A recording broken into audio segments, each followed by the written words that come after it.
Hello, everybody, and welcome back to Running the Table. I have with me Tim and Noel, like always, and we are going to continue our series breaking down different positions in the NFL draft. We did quarterbacks, we did running backs, we did wide receivers, and now we're switching sides of the ball on defense, and we're going to break down cornerbacks. Tim, you ready to run it? Let's run it. Another short intro. You love to see it. The first corner on the board to break down is Alabama's Patrick Surtain. And quite frankly, he's a technician. I described in the last episode Rashad Bateman as a technician. Patrick Surtain is the technician for the cornerback class. He has really good technique. He's fantastic in press coverage. He's really good in deep ball coverage. His long speed is kind of a question mark. We've seen him get burned sometimes, but for the most part, he's battle tested. He has 3 years of SEC competition, and he's the best corner in this class. Yeah. I mean, straight up, he's got the most experience out of a lot of these guys. And I mean, his strength is absolutely that press man coverage. And I think that's pretty unusual for a lot of corners to come out of college where their specialty is press. So I think that's going to be valuable to a lot of teams, and that's honestly the biggest reason why he's going to come off first corner off the board. Like you said, his speed can be a liability at times, but I think in the NFL, his press is going to keep him in front of a lot of guys. And then once he does get beat, I think a lot of teams are going to be able to have that depth at like the safety position, whatnot, to help him over the top. But realistically, I mean, he's a very solid corner all around, and there's really no reason why he isn't the first cornerback off the board. Yeah, you definitely have to utilize him the right way. I like his ability with his strength to disrupt the routes early, like you were saying in the press man coverage. And if he does get burnt, like you said, maybe by then there'll be someone who's there to help him out. Also, he has great hands for a cornerback. I think that he can grab balls out of the air pretty well. So, yeah, I think he's easily the best cornerback in this class. Mm-hmm. Not much more to say about Patrick Surtain. So we'll move on to the next cornerback, the next best corner in this class, in my opinion, South Carolina's J.C. Horn. Now, this guy is the ideal big physical press corner. He's really good against physical receivers, and he really has a knack for undercutting routes. And Noel, you mentioned that being good in press coverage isn't really a common strength in corners. Well, J.C. Horn does this really, really well, where he's better in man coverage than in zone. I mean, I see a lot of similarities to him and Surtain, but it's pretty clear that Horn is the number 2 behind him in this draft class. Yeah, I mean, when it comes to a lot of these guys, I mean, J.C. Horn is a very solid guy with his physicality, and he's got the ability to match up with a lot of bigger wide receivers in the NFL, as long as they don't have blazing speed with him. Because he's not the fastest guy, but his size really makes up for it, and he's going to be really solid in covering a lot of those guys, and that makes him a really valuable corner because there's not a lot of corners that have the size that he has. So for him having that, and he's relatively solid, not necessarily stand out in any other category, he's pretty well-rounded outside of that. So I feel like that makes him pretty valuable for his position, and that's what's going to keep him high in his draft stock coming into this draft. Yeah. I think he has great route recognition. We were talking about how Surtain is a pretty good technician, and I think his anticipation is really good, which allows him to get those 50-50 balls, get him in the right spot for it. Obviously, in those 50-50 balls with his size, he's more likely to come down with it, but being in the right spot is really important, obviously. Well, see, here's the thing, Noel. If these corners had hands and could catch, they'd play wide receiver, but they can't, so they're playing defense. Exactly. There you go. So after J.C. Horn, we're going to cover Greg Newsome Island, Greg Newsome II from Northwestern. And the more I've looked at different cornerbacks, this is the guy that I've really, really come to like. And he's been shooting up the draft boards in the coming months and weeks. And it's clear to see why. I mean, I like his playing style. He's very, very aggressive. He's not afraid to stick his nose in there and hit a man. And he has good size and speed that allows him to be really solid and well-rounded in any coverage. man or zone. He's a jack of all trades, well, master of none, but he does both things pretty well enough for him to merit a mid first round selection. And he's third on my board for me. One thing I really like about him is his like you were talking about, his toughness, his willingness to defend the run. A lot of times you see those guys, they kind of stray away from the running back that's running downhill right towards them. But I would say the thing that I like most about him is his hips, his quick hips. I think that is just invaluable when it comes to a cornerback. Them hips don't lie, baby. If you can turn around fast enough to keep up with those receivers, I think that's one of the most valuable things a cornerback can have, and he's got that mastered. Absolutely. I mean, this guy's he's a ball hawk of a corner. And I mean, I personally love to see it talent-wise, hated to see it when they came into town and Purdue played him. But I mean, he's an absolute lockdown corner. And I saw that through a lot of the tape that I saw of him. He'll go up and he attacks balls. And especially you talked about in the run game as well. He's absolutely willing to mix it up in there too. And he's extremely well-rounded. He, like Drew, you talked, he's a master of all trades. I mean, there's not much that he can't do. And quite honestly, I was surprised that he wasn't this highly touted as a prospect before, because I really liked him as a corner, even mid-season from what I saw from him. So I absolutely see him solidified as that number 3 corner because of how smooth he is. He's incredibly smooth in coverage. He never seems to get shaken from his routes. That's just how he plays. And I think that's going to translate really well to the next level. Yeah, Greg Newsome has a lot of what you love to see in a corner. Now, the next guy that we have to cover is Virginia Tech's Caleb Farley. Now, he's honestly he's a bigger corner at 6'2", 207, and he has great size. He's really lengthy, and quite frankly, he's pretty darn athletic for that size. He has elite close-in speed when the ball's coming, and when he can make a play on the ball, he normally does. He has fantastic ball skills. I mean, he doesn't really have a lot of experience at corner. I mean, not as much as some of these other guys like a Surtain or a Horn, but he has all the physical traits that you want when looking at a cornerback, and he has the potential. Now, the only reason for me why he's not up there with Surtain and Horn in that elite level class of corner is because of his history with injuries. And really, without that, he would be around like maybe ranked second for me, if not first. I mean, that's still a bit of a stretch, but you get the point. He would most definitely be up there if he had stayed completely healthy. Yeah, I mean, depending on who you talk to, and how much people value or consider injuries and lack of experience due to those injuries into the argument. I mean, he's absolutely in the conversation for a number 1 or 2 cornerback in this draft. But the reason why I would keep him down here as well is that lack of experience due to injury. But I mean, he's an all-around athlete. He's got the size, striking speed for his size. And I think you're right that he absolutely has the potential. And that's what I think that's going to be big for teams looking into him, is if they're willing to put in the work. He's not necessarily the type of corner that's going to come out of the draft and be locked down from day one, but he has the potential, he has the talent for teams to work on him and turn him into a real talent at the next level. But it's going to take some work because of that lack of experience, and of course keeping him healthy. But if he can get all those things right, he's absolutely got that unlimited potential to rise to the next level. Yeah, I think he's not shaken very easily. He doesn't bite a lot on some of the more tricky routes.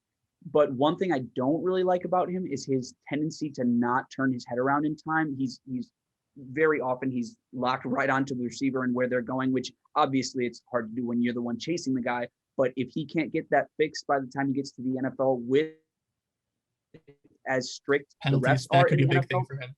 I mean, we've seen how crazy they've been with pass interference, especially these past 2 or 3 years. You're going to get a lot of penalties called on you, and you're going to cost your team a lot of. Hey guys, remember when that was a reviewable penalty? Yeah. Interesting, yeah.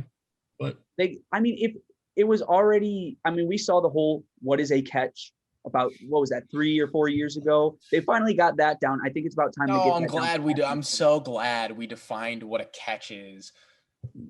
I mean, I think it just leads to a lot more fluidity in the game. Sure. But you're right, absolutely right, Noel, with it, that penalty issue could be something from the next level. But that's another thing that teams just got to be prepared. If they're going to take him on, it's going to be something you're going to have to work with him at. And there's going to be a lot of polishing that needs to happen for him. But if he's able to make those steps, watch out. Yeah. Tim, thank you for getting us back on track, because we almost derailed there for a second. But now, since we covered the top 4 guys, the best of the best, we're each going to, like we do every episode, we're each going to go around and say one guy that we really like out of the best of the rest. Tim, who do you got out of these corners? This was a little bit interesting for me because I feel like this guy really drifted around in a lot of people's boards, whether or not he could be up in this 5, 6, 7 range or whether he could be dropping out. But I like Javon Holland out of Oregon. He was a starting safety actually as a true freshman for Oregon, but he got switched over to the slot for them, and he was pretty solid for them. But the biggest question mark for him will be athleticism. He's pretty solid all around, but part of the reason he was at safety was that slight lack of athleticism and how he'll handle those coverages. But overall, I mean, I like him. There's really no like really big knock into his game.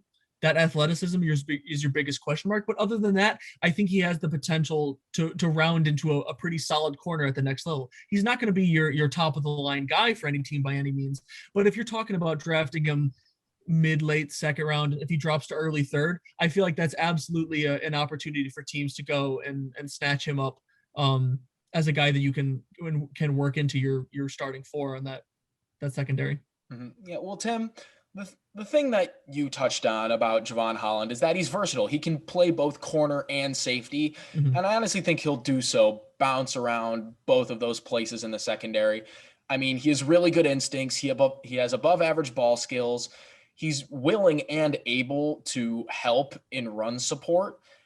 You said his athleticism was the only like minor question mark. I think he needs to fine tune his tackling technique, because that can get a little sloppy at times and people can break some tackles on him.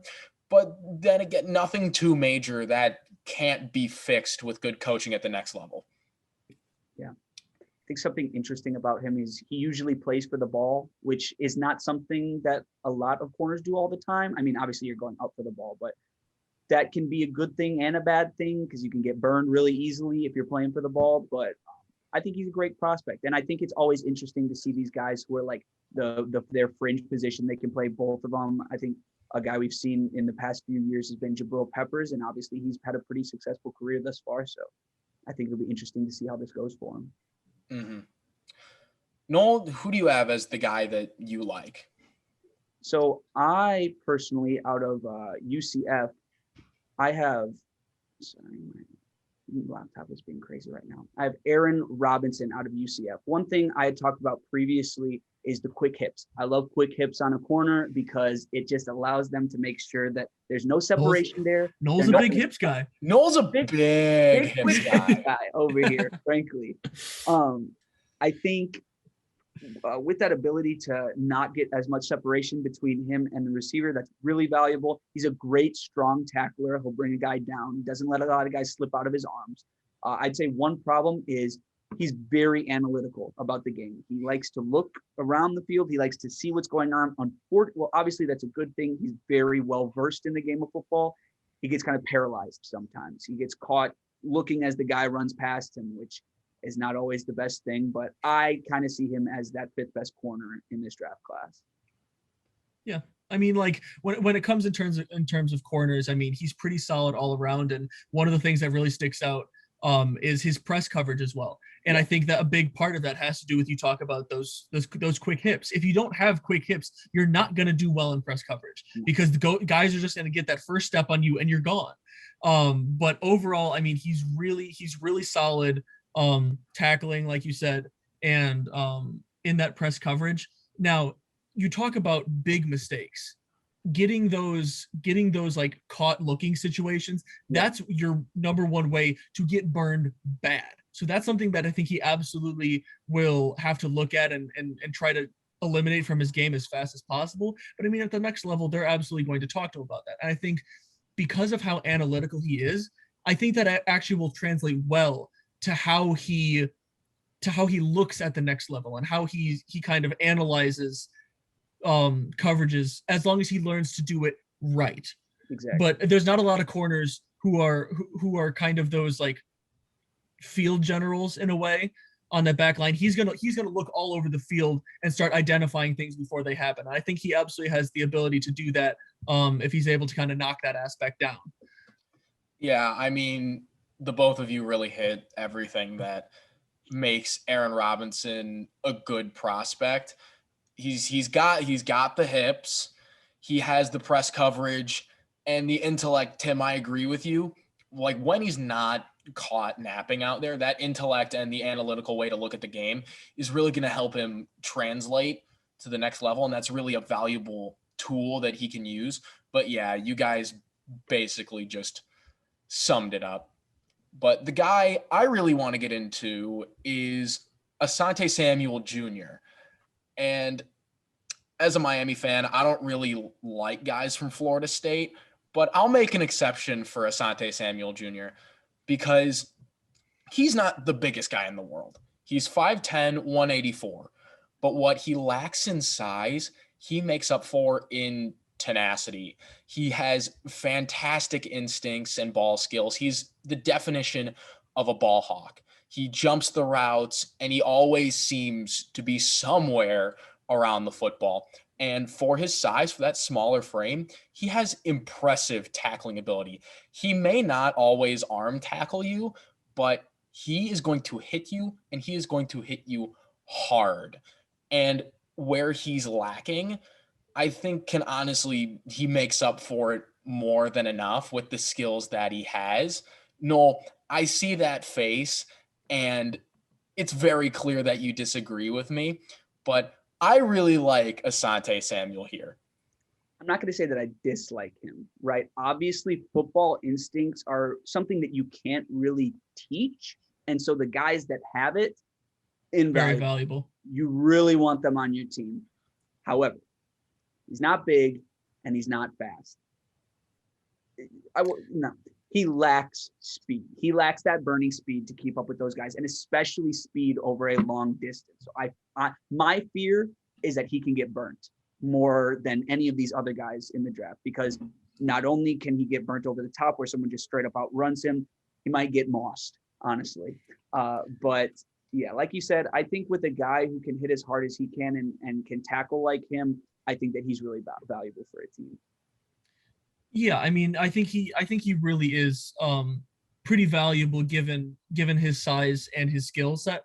Because obviously you can talk about the size all you want, but when you think about it, there's plenty of cornerbacks at the next level that don't have incredible size. And I think, like Drew said, I really think he actually does make up for that by the way he plays. And we also talked about some of these other cornerbacks in the draft, at least one of them.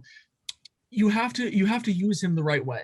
And I think you absolutely have to use Ahmed Samuel the right way. You're not going to be able to put him out on a lot of these speedsters or on a lot of these like really tall, absolute monster wide receivers, because he doesn't necessarily have the specific skill set to stay on those guys. But all around everywhere else, I think he's really solid. And his hitting ability for his size, I think is particularly impressive. And I think that he's going to make a difference for a lot of teams in that aspect of the game. And that's why I can see him being a really solid second or third corner for a lot of these teams. Because, I mean, you talk about like a lot of these guys, like top 5, top 6, you're looking at them hoping that they can potentially become like your top guy, or like maybe your number 2 if you have another good guy, but you still got to have 3 or 4 of them.